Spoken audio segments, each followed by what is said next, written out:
While sorting through my father's belongings, I found his bank records. Family trip $10,000, grandchild's tuition $50,000, my name was nowhere to be found. When I confronted my mother, she smirked. "Oh, you found out? Well, you're not a real family anyway." My mind went blank, and I ran out of the house. A week later, Mom wouldn't stop calling me. My father was the founder of Medicare Pharma, one of Chicago's most successful pharmaceutical companies. Until last year, that is, 3 months ago, my father passed away from a heart attack. He was 68, too young to die. I heard he collapsed at the company office in the Willis Tower in Chicago's Loop District. It was a fitting end for a man who lived and breathed his work until the very end. But I couldn't be there to witness his final moments. Even though I wanted to rush to his side, Mother kept me away, saying, "It's too late." Mother's phone call was brief. "Thomas is dead. The funeral is on Sunday." That was all. Her voice was as matter-of-fact as if she were announcing a package delivery. Only after Father died did I realize just how lonely he must have been in this family. I work as a senior accountant at a major accounting firm in Chicago. My annual salary is $80,000. I live alone in a modest apartment in the River North District. While I'm not wealthy, I take pride in the life I've built for myself. Putting on my Brooks Brothers suit and heading to the Prudential Plaza on Michigan Avenue every morning, this was the path I chose. Or perhaps, the path I was forced to choose. Father was a gentle and honest man. At least, that's how he appeared to me. But there was always some distance between us. My childhood memories of him are fragmentary, like a puzzle with missing pieces. At Christmas dinner, he would always have paperwork spread out before him. Even at my high school graduation, he was constantly on the phone. Looking back now, perhaps there were reasons for all of this. My mother Carol, on the other hand, was different. Reigning as a society queen in the affluent Winnetka district of Chicago's North Shore, she had once served as the company's financial director. Her calculating nature and obsession with appearances had confused me since childhood. Shopping at Saks Fifth Avenue, discussing art as a member of the Art Institute of Chicago, attending concerts as a patron of the Chicago Symphony, every activity was just another stage for her to display her status. And then there's my sister Jessica, 3 years younger than me. She now has twins and has built what Mother considers the perfect family with her husband, an IT company executive. She too had been involved with the company at one point as an accounting assistant. My sister, who can't resist shopping at Neiman Marcus, seemed to have inherited Mother's values completely. I don't understand. Why was I the only one who took a different path when everyone else in the family was involved with the company? When I majored in accounting in college, Mother said, "It's not suited for you." When I expressed interest in joining the company, she pushed me away, saying, "Get experience elsewhere first." And now, I've been tasked with sorting through Father's belongings. Here I am, day after day, facing dusty cardboard boxes in the vast study of our family home. Who would have thought this would be my final time with Father? I took time off work to take on this task. Mother said, we could just hire someone, but I insisted on doing it myself. I felt like I was searching for some kind of dialogue with Father. Early autumn in Chicago. Cold winds from Lake Michigan rustled the street trees, which were beginning to change color. The bells of Fourth Presbyterian Church rang in the distance, announcing Sunday service. We used to attend that church as a family. Now, I hear Mother and sister only go there for socializing. This morning too, I climbed the stairs to Father's study. I opened the heavy mahogany door and walked between bookshelves that reached the ceiling. Through the window, I can see the meticulously maintained garden. It's been a month since our last family dinner at Gibson's Bar and Steakhouse. Father seemed like he wanted to say something then, but kept getting interrupted by Mother's constant chatter. Will I find something new today? Deep down, I already had a premonition. Dust from the cardboard boxes sparkles in the morning sun. Father's study is wrapped in its usual silence. The massive mahogany desk, like a symbol of Father's presence itself, sits at the center of the room. Box number 10 already? I sigh deeply as I open a new box. It's labeled Important Documents 2014-2024 in Father's meticulous handwriting. At that moment, something trembled in my chest. The morning sun slowly illuminates the room through gaps between the ceiling-high bookshelves. Outside the window, the roses lovingly tended by John the gardener still wear their morning dew. I heard Father made it his daily routine to gaze at the garden from this window every morning. Inside the box, I find neatly organized stacks of bank records. A blue file is labeled Family-Related Expenses. My hand stops at the first page I casually open. Family vacation expenses $15,000. I flip through the pages in disbelief. There are records of astronomical support payments to my sister's family. Private school tuition $50,000, new car purchase $80,000, mortgage assistance $10,000. With each trembling turn of a page, new records jump out at me. Hawaii vacation $20,000, Christmas bonus $30,000, new house down payment $100,000. I feel dizzy looking at the rows of numbers. This wasn't just an expense record, it was a family history I knew nothing about. And throughout this history, my name never appeared once. Why? My voice catches. My throat is dry. Birds are singing outside the window. Looking at Father's desk, I see his Parker fountain pen still sitting there. Did he use that pen to write all these records? Suddenly, I hear a door opening downstairs. Then, the sound of Mother's high heels striking the marble floor. Regular footsteps approaching. Amy, are you still cleaning up? At Mother's voice, I instinctively clutched the file. My hands won't stop shaking. Mom, words fail me. Mother enters the study and quickly surveys the room. Dressed in her Chanel suit, she's armed with perfect makeup as always. What are you looking at? There's a slight tension in her voice. I hold up the file with trembling hands. What is this about? Mother's expression changes instantly. Oh, you found that? There's no tension in her voice anymore. Instead, there's almost an element of amusement. Why just me? Found out, did you? Well, you're not a real family anyway. Those words were colder than I expected. Mother continued in a casual tone, as if ordering coffee. I was against it from the start when Thomas brought you home. But he wouldn't listen, rambling on about how this child has potential. Look how well that turned out. Your potential only drove you away from the company. My mind goes blank. There's a ringing in my ears. The family photo on Father's desk suddenly looks distorted. It's a lie, right?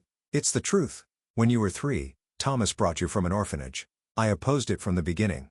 After all, bringing a strange child into the family was too big a risk, don't you think? Mother sat elegantly on the sofa and continued as if telling an old story. But your integrity actually worked in our favor. Having you helped maintain appearances. The image of a good family taking in a troubled child was very well received in social circles. Words catch in my throat. My feet feel unsteady. The view outside the window starts to blur. What about Jessica? Jessica is my daughter. My real one. So naturally, she should inherit the family assets, right? At that moment, something snapped inside me. Still clutching the file, I ran from the room. My feet stumbled several times as I raced down the stairs. By the time I reached the entrance, tears had distorted my vision. When I opened the door, the cold autumn wind struck my cheeks. Amy, leave those documents here. Mother's voice echoes behind me. I pretend not to hear and jump into my car. My hands shake as I start the engine. The mansion in my rearview mirror grows smaller and smaller. The light rain hitting the windshield mingles with my tears. Chicago's cityscape is blurred in gray. In the car, with only the engine sound resonating, I remembered Father's words. Amy, you have potential. Were those words true? Or was that a lie too? Countless memories spin in my head. Christmas dinner, high school graduation, family vacations. All those memories now appear in completely different colors. Who am I? And what was Father really thinking? As I drive without a destination in mind, my thoughts continue to race. A week has passed. Chicago is fully dressed in autumn colors now, and the wind from Lake Michigan has grown noticeably colder. It's my final day of leave. The cityscape visible from my apartment window is shrouded in morning mist. My smartphone still shows over 100 missed calls from Mother. As I stare at the call history, last night's voicemail keeps repeating in my head. Mother's voice had grown increasingly desperate with each passing day. But my mind was already made up. When I stepped into Father's study again, the morning sun had just begun to illuminate the room. The study, untouched since I ran out a week ago, was wrapped in silence. I have to finish this. This final duty to Father was also an obligation to myself. The right to know the truth. Surely even an adopted child deserves that. I sit down at the mahogany desk. The bank records I found a week ago are safely stored in my apartment safe. I open the desk drawers, checking their contents one by one. Bills, receipts, notebooks, everything perfectly organized. Just like Father. Suddenly, I notice something odd about the back of the desk. There's a slight unevenness in the backboard. When I check with my fingertips, there's definitely an unnatural bump. My heart races as I scan the desk and spot a small toolbox in the corner. I take out a screwdriver and nervously approach the screws on the backboard. The screws come out surprisingly easily, as if they were waiting for someone to remove them. When the backboard comes off, there's a hidden space behind it. Inside is a thick envelope. It's from Brown & Associates law firm. Next to it, in Father's handwriting, are the words to Amy. My hands shake as I break the seal. Inside are multiple documents. On top, along with a USB drive, is a letter from Father. I sit in the armchair by the window and take a deep breath. This was Father's favorite spot. I open the letter. To my beloved daughter Amy. I am truly sorry for causing you so much pain over the years due to my inadequacy. As a father who couldn't protect you, This guilt will never leave me until I die. 20 years ago, there was accounting fraud at my company.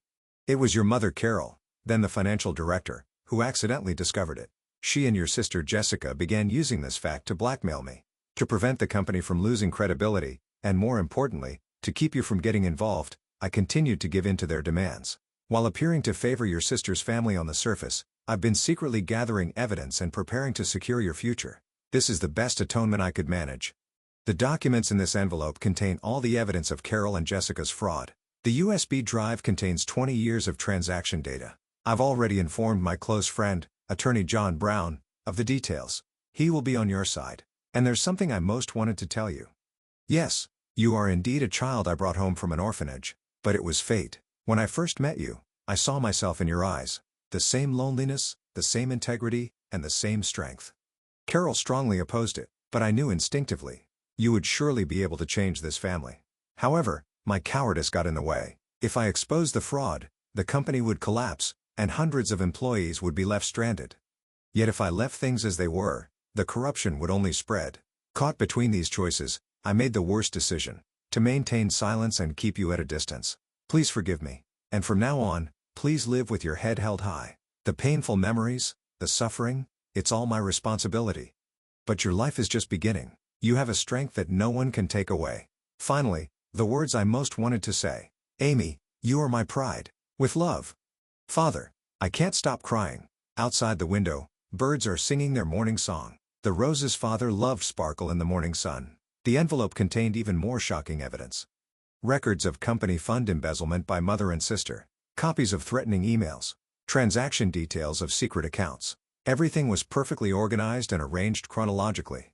At that moment, my phone rang. It's an unknown number. I nervously answer. Is this Amy Bryant? This is John Brown. A low, calm voice resonates. Your father told me everything. Could we meet in person at my office on the 45th floor of the John Hancock Center? As the sun rises, the study grows brighter. Father's photograph seems to smile down at me watchfully. This is Father's will. And the beginning of a new life. I stand up with determination. The morning sun on my shoulders feels warm, like Father's hand. Chicago is about to greet a new day. Skyscrapers tower through the morning mist. My car glides toward one of them, the John Hancock Center. The mansion reflected in my rear-view mirror gleams in the morning sun. There's no turning back now. I can only move forward. That's what Father wanted. In the car heading to the law office, memories of the few moments with Father flash through my mind like a slideshow. On my high school graduation day, he was indeed constantly on the phone. But afterward, when we were alone, he softly said congratulations. I still remember the warmth in his eyes at that moment. Everything was for this day. Father had been quietly fighting for 20 years. The John Hancock Center appears before me, gleaming in the morning sun. 3 days have passed since my meeting with Attorney Brown. Dust casts shadows through the window of my River North apartment. Mother's calls never cease. Amy, answer the phone right now. You know the company is in danger, don't you? Do you realize your selfishness will leave employees' families homeless? Do you think I'll forgive such treatment? The voicemails grow more threatening by the day. Meanwhile, I've been carefully reviewing the evidence Father left behind with Attorney Brown. At the law office on the 45th floor of the John Hancock Center, overlooking Chicago, the attorney spoke quietly. Thomas had been preparing for this day for 20 years. Every day, he gathered evidence bit by bit, kept records, and organized everything. But until the end, he didn't want to cause you any pain. That's why he chose this timing. Father's meticulous preparation was both an act of love and atonement. At 8 p.m., the doorbell rings. I catch my breath as I see the visitors through the peephole. Mother Carol and Sister Jessica. Their expressions show anxiety I've never seen before. Before opening the door, I start my phone's voice recorder. This too is according to the plan discussed with Attorney Brown. Come in. As I show them to the living room, Mother immediately begins. Stop this foolishness. Destroy your father's records now. Why? They're company accounting records. Leave company matters to us. No, Mom. I mean the fraudulent accounting. At those words, Mother's expression freezes. Sister Jessica can't hide her panic. What are you talking about? This is? I know everything. Father left all the records. I slowly take out the USB drive. The color drains from Mother's face. 20 years of evidence. Copies of threatening emails, secret account transaction records, everything is here. Don't be ridiculous. Jessica suddenly shouts. You're just an adopted child. What right do you have, Jessica? Mother tries to stop her, but it's too late. Yes, I am adopted, but Father chose me. And he endured for 20 years to protect this company. I stand up and walk to the window. The night view is beautiful. Mom, do you remember when I said I wanted to join the company? You told me to gain experience elsewhere. You were actually afraid I'd discover the fraud, weren't you? Be quiet. Mother shouts. What do you know? To protect the company's credibility, social status, everything we. Stop lying. My voice is calm. All you wanted to protect was your luxurious lifestyle. That's completely different from how father tried to protect the company. So, what are you planning to do? My sister snaps. Are you going to expose everything? The company will collapse if you do. No. Steam rises from the tea I've prepared in the kitchen. The scent of cinnamon fills the room. I'll protect the company, but in a different way. I pick up the documents on the sofa. This is the proposal for a new management structure. I've already worked out the details with Attorney Brown. You and Mother will resign from all positions. You'll return all misappropriated funds. In exchange, we won't press charges. Nonsense. Mother's voice trembles. This is your last chance. Until 9 a.m. tomorrow morning. If you haven't signed by then, everything goes to the police. Father's evidence is perfect. Prosecution would be certain. You're serious? Fear creeps into Mother's voice for the first time. Were you serious, Mother? Keeping me at a distance? Oppressing me? And now trying to threaten me? Outside the window, an ambulance siren fades into the distance. I wait for the sound to disappear before continuing. You know what Father told me? Until the very end, he said I was his pride. Now it's my turn to become someone Father would be proud of. Mother and sister's faces are illuminated by the electric light. Their expressions are ones I've never seen before. Defeat? Resignation? Or perhaps? Go home and think it over. I say quietly. 9 a.m. tomorrow. This is your last chance. They stand up. Their footsteps creak on the carpet as they head for the door. Oh, by the way, I add as they're about to leave, I recorded our entire conversation tonight. Best not to try anything foolish. The sound of the door closing echoes through the room. I let out a deep sigh and gaze at Father's photograph. In the small frame, he wears his usual gentle smile. Dad, am I doing the right thing? Outside the window, Chicago's night skyline sparkles. The lights of the high-rises look like stars. Within those lights, I sense the promise of a new dawn. My phone rings. It's Attorney Brown. Everything's on track, I report. Yes. We'll have an answer by 9 a.m. tomorrow.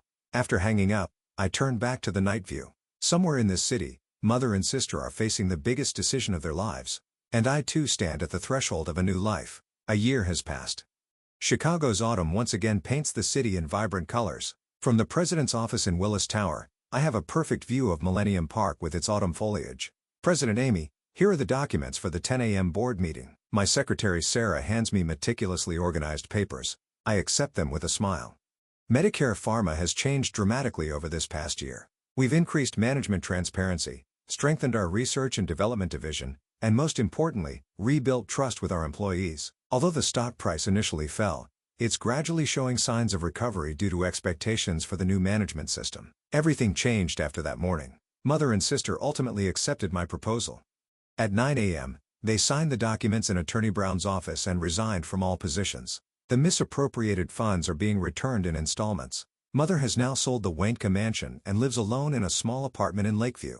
Being ostracized from society circles was probably her biggest blow. She lost her Art Institute of Chicago membership and her position as a Chicago Symphony patron. The other day, when we happened to meet at Fourth Presbyterian Church, she looked unrecognizably aged, no more Chanel suits or perfect makeup. She passed by me as just a tired old woman. When our eyes met, she slightly bowed her head. My sister Jessica faced an even harsher reality.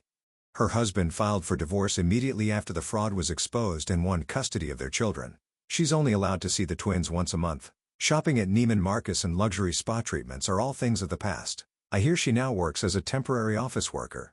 When I heard this from colleagues who occasionally see her, I was filled with complex emotions. President, your visitor has arrived. Sarah's voice brings me back to reality. The development director from a major pharmaceutical company is shown to the reception room. It's about a joint development project for a new drug.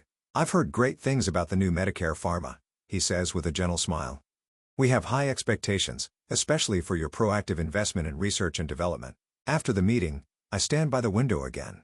Chicago's cityscape glows in the setting sun. This weekend, I'm moving to a new house. I'm leaving my River North apartment and have purchased a home in the quiet residential area of Winnetka, right near Father's house.